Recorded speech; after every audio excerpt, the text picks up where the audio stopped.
Yo,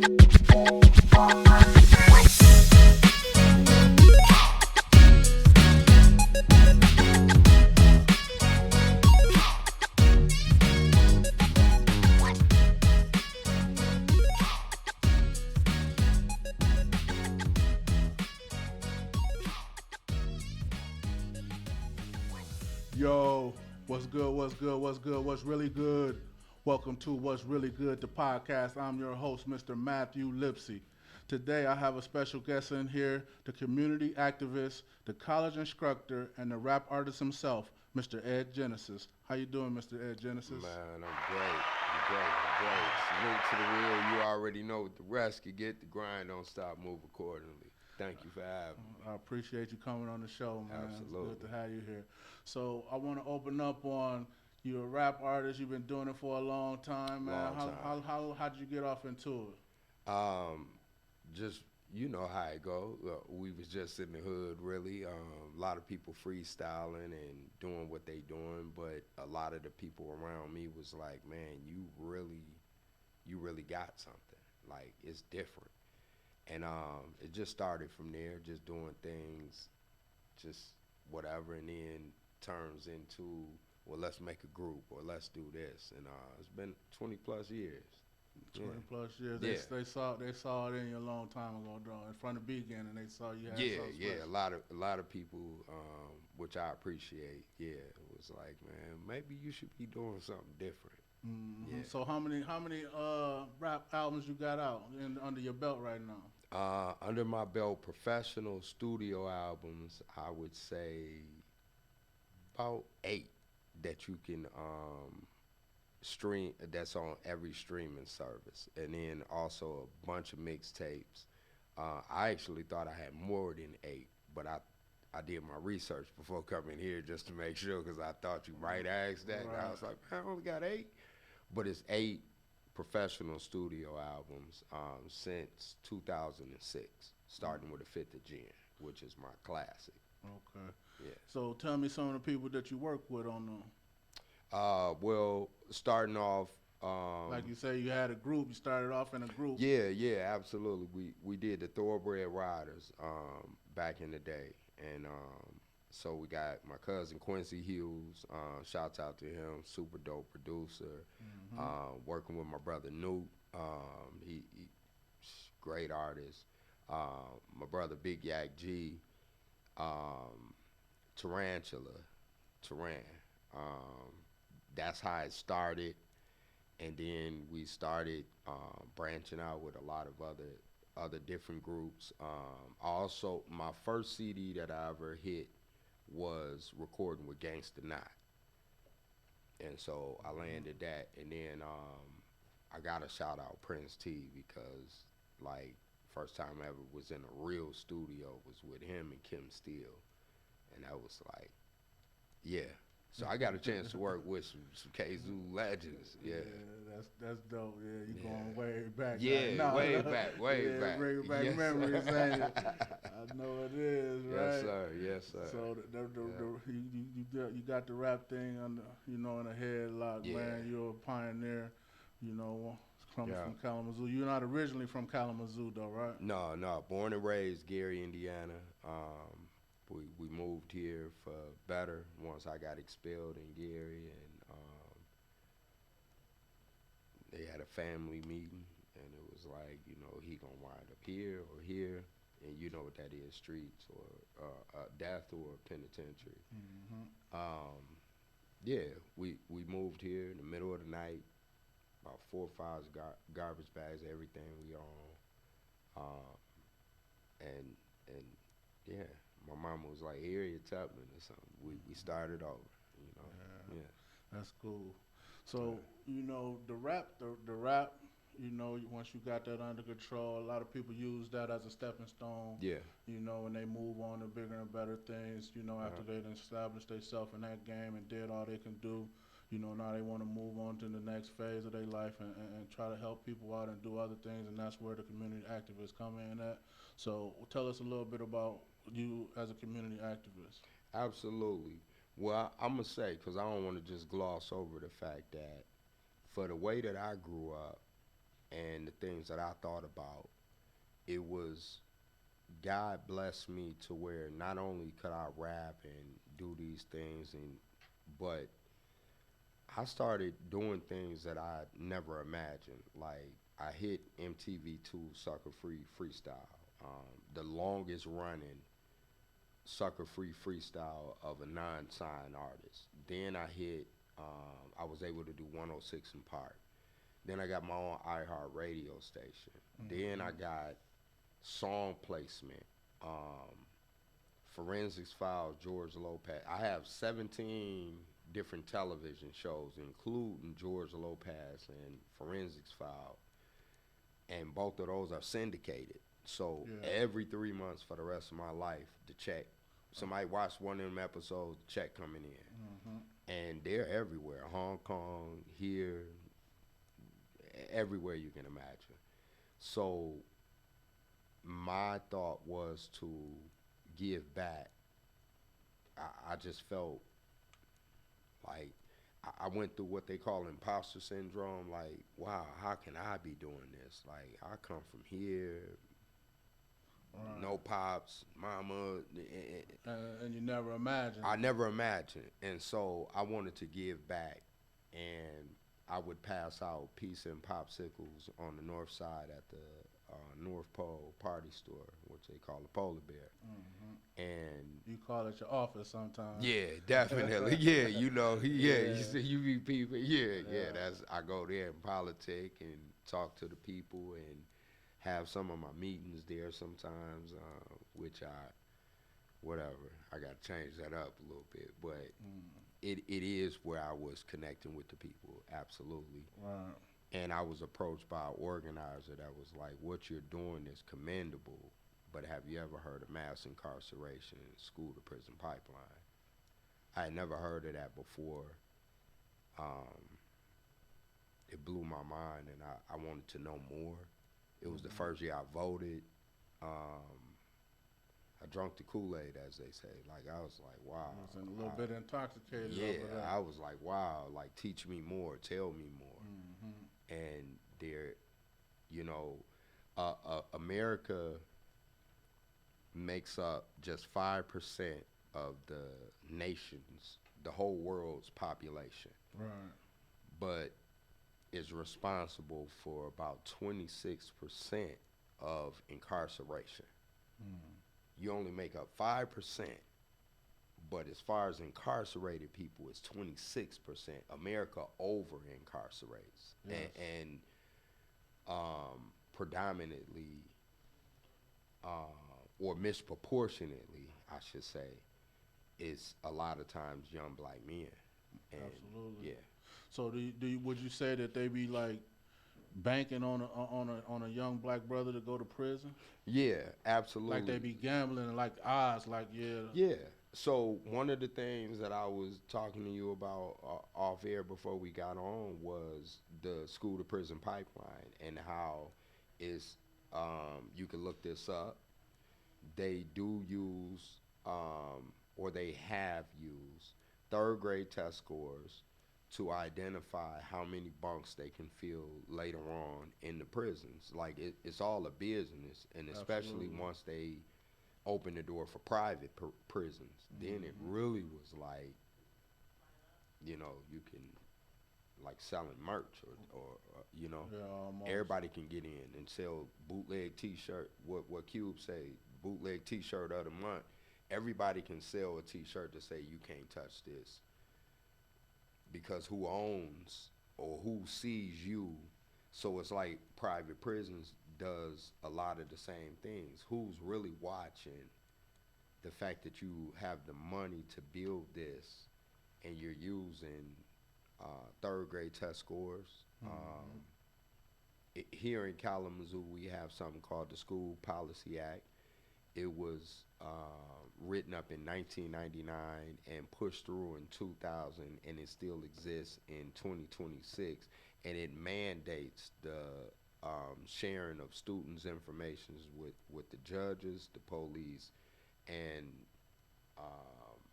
judges, police, and the court systems. Right. Yeah, prosecutor. My fault. Right. Yeah, prosecutor, law enforcement. I forget the third. I'll make sure I look it up and But this is send something. it This to is you something as well. that they use. This information that they use to say, well, he's going to be one of our candidates to go to prison, Yeah, and we feel like the prison would be a good place for him. yeah, yeah, Based off of something that's third grade. yeah. Well, me and you cannot build a Dairy Queen or Wendy's where we want to without doing certain informative things to be able to say how will we make our money, how much traffic comes through here, and it's the same exact business model that goes into building detention facilities. Detention facility. Michigan as a state, right? As far as incarceration, they have a $2 billion budget Hmm. for prisons. Hmm. And 77% of that goes to the facilities itself and operation costs. And we have a 30-some thousand population in prison right now Ridiculous. with a 2 point some billion-dollar budget just for the state of Michigan. Hmm. That's a lot of money to invest in money. prison and Yeah. incarceration. Yeah. So yeah, the school, we got to catch them early, right? Yeah. And try to turn Yeah. that around, because Yeah. that narrative of the black man is going to prison or the grave. We got to change that. Absolutely. Those are the things that they count on to fill those bunks Yeah. that people like us don't intercede to say, hey, I don't think you want to go this way because this leads to this. And then we also talked about offline once upon a time, and it's still like that. It's cool to go to, it's like the opposite of college. Mm-hmm. If you got a homeboy that just came home from the feds, oh, he celebrated way more than if you got somebody, a homeboy that just got his doctorate or a master's or a doctorate. Right. Yeah. Oh, this is my cousin, y'all. He got his doctorate. Mm-hmm. And that's the narrative that we got to change. We got to change that. We got to change that because the big homie that just came home from the state or the feds can tell a whole bunch of stories and people will listen all night. The person that went to college for like 8 years, they ain't gonna listen all night. They don't want to hear the dorm stories because they feel so far removed sometimes. I felt so far removed that this ain't my life. I don't know how to identify with that. But they got the promise here. Absolutely. So many colleges within, Michigan is a college state. So I would love to flip it around and have more of our young people going to college and being able to come home and be celebrated for that. Right. That's real. So tell me some of the programs that you was a part of or you took part in and sat down and politic with people in that same field that's trying to make a difference. Coming into organizing, one of the first things that I learned about was that my voice actually matters, especially when it comes to local elections. Voting. Kalamazoo has like a 2000 something, it's 2000 and some change. I want to say like 2056, something like that. But I remember one year that we were working on voting campaigns, which was right before COVID. It was only like 200 people voted. Out of that 256 registered voters that could vote, there was only like 200 people voted. And then out of that 200, maybe 10 of them was black or something, man. It was ridiculous that year. Ridiculously low. Yeah, ridiculous. And a lot of times we don't know, and if we don't know, we don't feel like we have a voice and we can throw that in. So some of the programs I got on was voting, spreading awareness on mass incarceration and the school to prison pipeline. And then also I became a racial healing practitioner to where I learned how to have some of those deep, in-depth conversations with people who may not know that they were perpetuating racism or systemic racism, institutional racism, a lot of different things. They didn't know a lot of times. Yeah. Yeah, that's cool. So as far as that, like, what do you got going on now? What you got in the works? Right now, the college. I've been a college instructor at KVCC, Kalamazoo Valley Community College, for 4 years. In this March, Hmm. I have my own class, my own curriculum that I was able to create, which is social justice through a hip hop lens. Okay. Um, I I went through a training in Detroit and found out the correlation between the two, which is actually sad that hip to be hip to something, we know in our culture, to be hip to something is to be in the know. Hmm. To hop to something is to be active. And so that is hip. That's the essence of why it's always a young man's sport. Hip to what's going on and being able to hop to boom, and they'll put it dead in your face, whether it's NWA, F the Police, whether it's KRS-One, Self Destruction, Hmm. whether it's Salt and Pepper, Let's Talk About Sex. They'll put it in your face in hip hop, just Right. boom.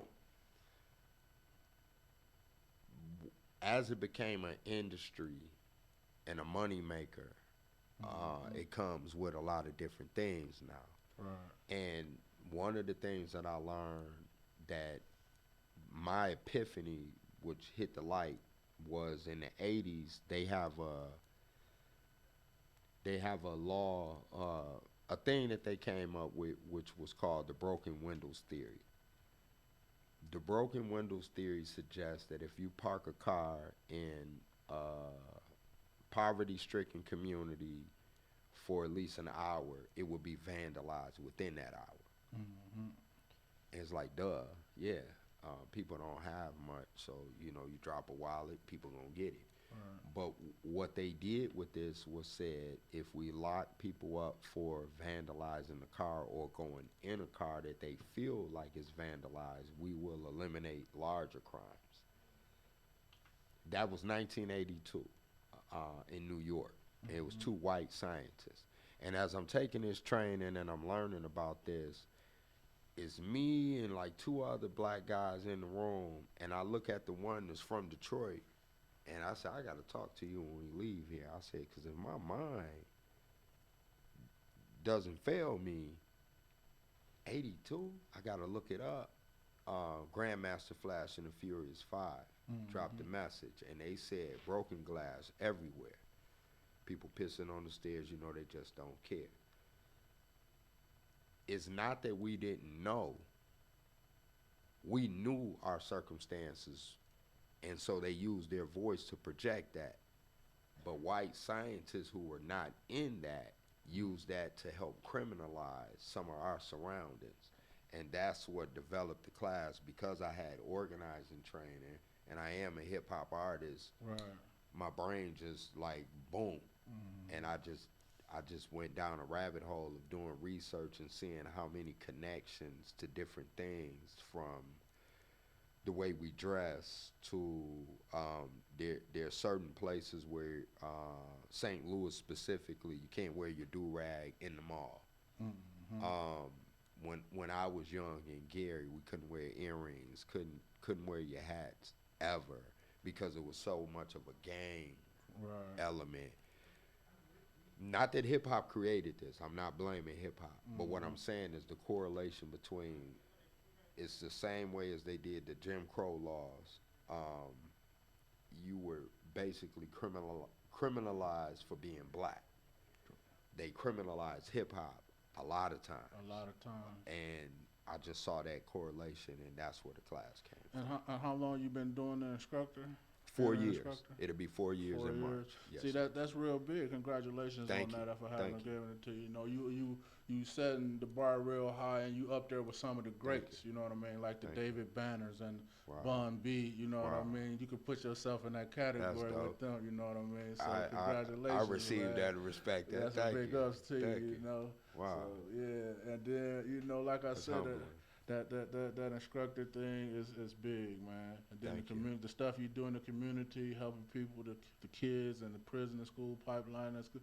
You said you also got rid of some of the signs around there. I remember Yeah. coming up when we was little, like Yeah. no stopping, standing. Yeah. You couldn't do that on the north side. Yeah. Period. You know what I mean? You would get a ticket. Yeah. Police would pull you over, but you help get rid of those signs. So they put the signs up to combat drug sales in the late 80s, early 90s Yeah, on the north side I and remember. certain places on the south side.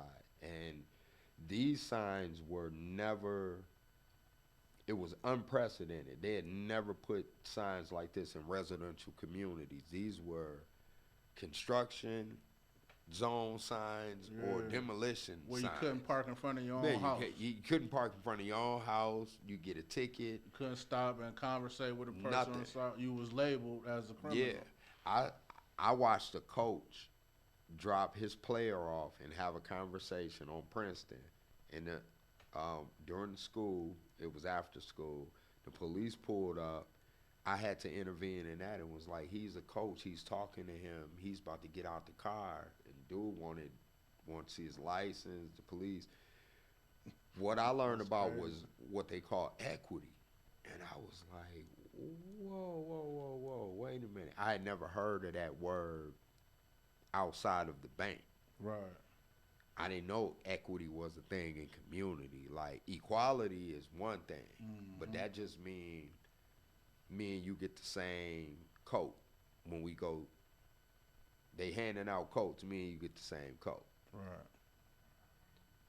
If I'm taller than you or you're taller than me, equity says we shouldn't get the same exact coat. You get a coat that fits you. I get a coat that fits me.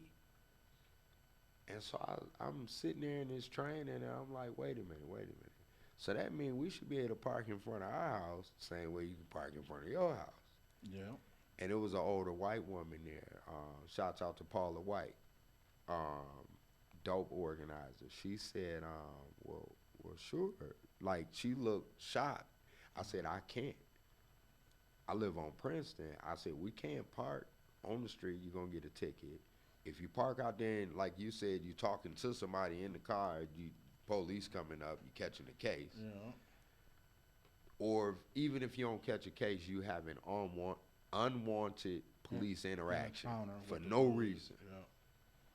Once I learned what that was, my It's wife like and I. it's like it gave them a right to stop Yeah. you and ID you. You know Yeah, what I'm saying? yeah, Based stop on and those frisk, signs. It's basically. Like, Yeah. they made it justified. Yeah. So my wife, she wasn't even vice mayor then, but shouts out to her, Patrice Griffin, former vice mayor, Kalamazoo, Michigan. She wasn't even on the commission at the time, I don't think, when I first came back home and was like, guess what I learned? And we started a campaign and we got those took down. So you can park on the north side right now. And you can Google that. Yeah. Thanks to Ed Genesis, y'all owe him, man. That's a big thanks right Oh yeah, there, man. yeah, absolutely. For sure, man. I owe that back. Cause Yeah. I stood out there with the guys. I know what was going on during those times. I'm not playing. Right. And I sold weed during that time. So as soon as they was done doing whatever they was doing, a lot of those guys bought weed from me. Mm-hmm. I stood right out there with them, disrespecting people's yards. I know why they put the signs up. Right. They needed to do something, but it shouldn't have been that. That's kind of like, you know, what we got going on today with the ecstasy line, and now all of a sudden you see speed bumps on every Yeah. block now. You know Yeah. what I mean? I don't Yeah. think it's cause for it because there's a lot, you know. But that was the solution to the issue that they was having. Yeah. And So, I think sometimes they could've came up- overstep to try to rectify what they see as a problem. Yeah. People caravan everywhere, you know. They only call it the ecstasy line based off of that video that came out. Blame it on hip hop. There you go, because when you got those elements, everybody wants to be the star. Everybody, and then that's when a lot of people start telling on themselves and saying, "Oh, I got this. Look how much money I got," because their favorite artist is on camera and they want to emulate that. Yeah. Yeah. Yeah. So that's it's not good that we But had then to they put make all it a the speed crime. bump. Yeah. You They know make what it I a mean? crime. They want to impound your car. Yeah. You know what I mean? Get Yeah. you a ticket, the warning the first time. Yeah. Then you know. So it's And you can accidentally get caught in that. You can Right. just be going I know of two different people that were minding their own business but going to the airport early in the morning and just I wound up in the X line. Yeah. Yeah, That's kind of crazy. what they call it. Because I honestly I think that's a derogatory term. I think every time they use the word, it's like the media created gangster rap. Hmm. That we didn't call it that. All the rap was the same, but the media carved Labeled out it something and gangster. was like this gangster rap, and now it's something that exists. Some of these people wasn't even born when that first video came out about the ecstasy line, so they ain't on ecstasy. Like, why they still call it that? That's They the just label that's out put on them. that's what it is, and it sounds so bad. Yeah, Hmm. you want to lock somebody. Oh, it's the ecstasy line. What do you mean? Oh, everybody in the line high, they drunk, they Yeah.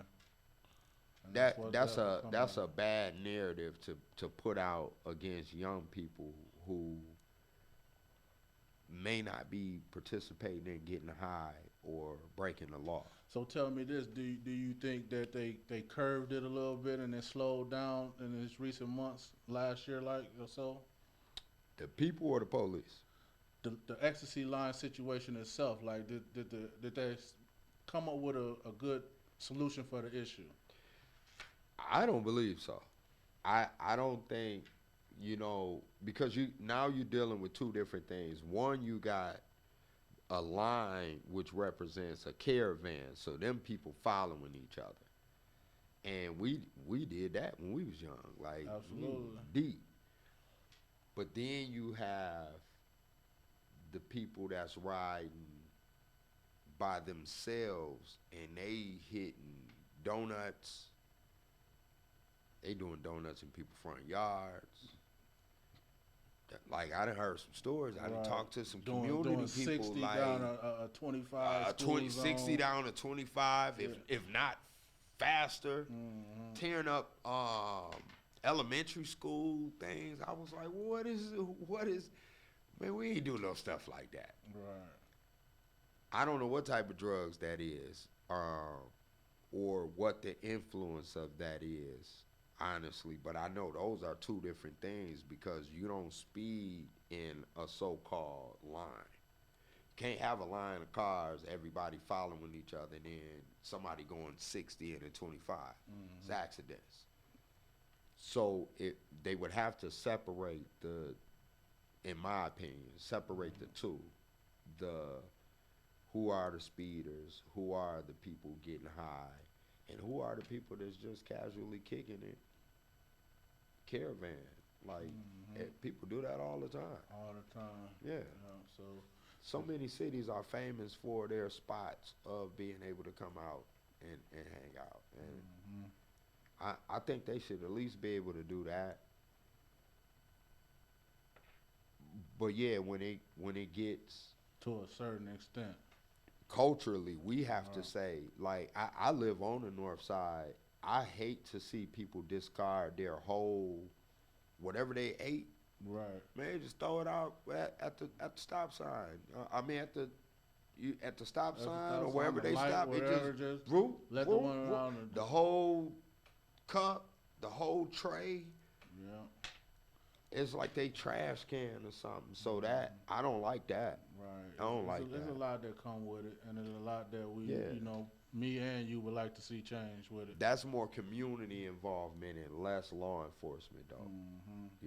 Like, we don't need law enforcement to come police our communities when it come to that.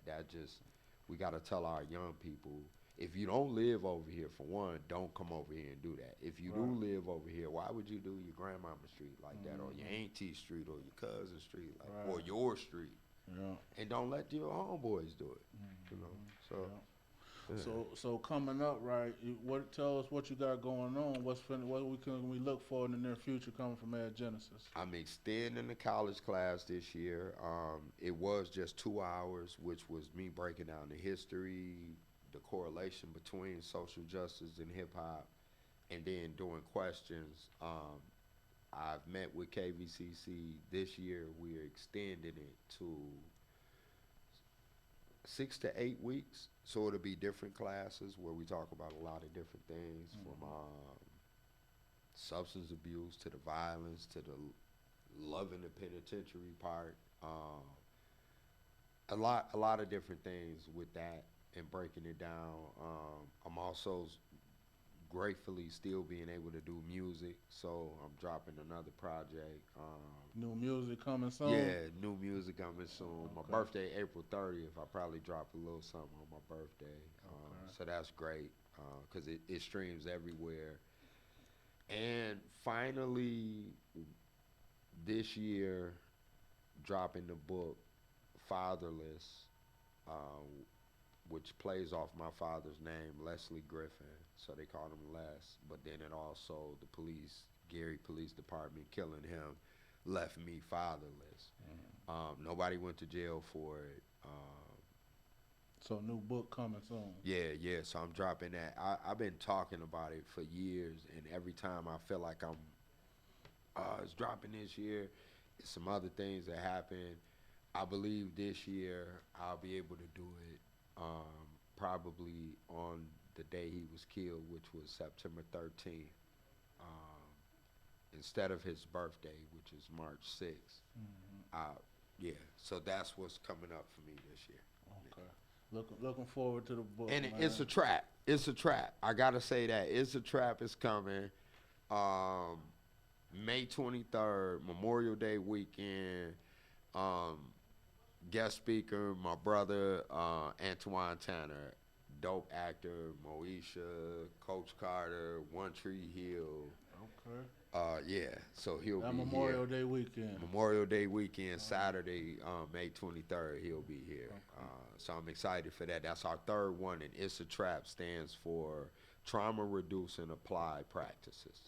Okay. Yeah, so we trying to identify some of the traumas that lead to why people actually pick up a gun or ultimately shoot a gun. Yeah. Okay, some dope stuff. Thank you, coming in the new year, brother. man. Thank you. Yeah, so I appreciate you coming on the Man, show, man. I That was appreciate a you beautiful having me, conversation, man. man. I You know, appreciate you having me. way back, man. Way So, back, I appreciate way it, back. right? Yeah. So I'm wrap it up, man. That concludes this episode of What's Really Good. I'm your host, Mr. Matthew Lipsey. Thank you guys for joining in.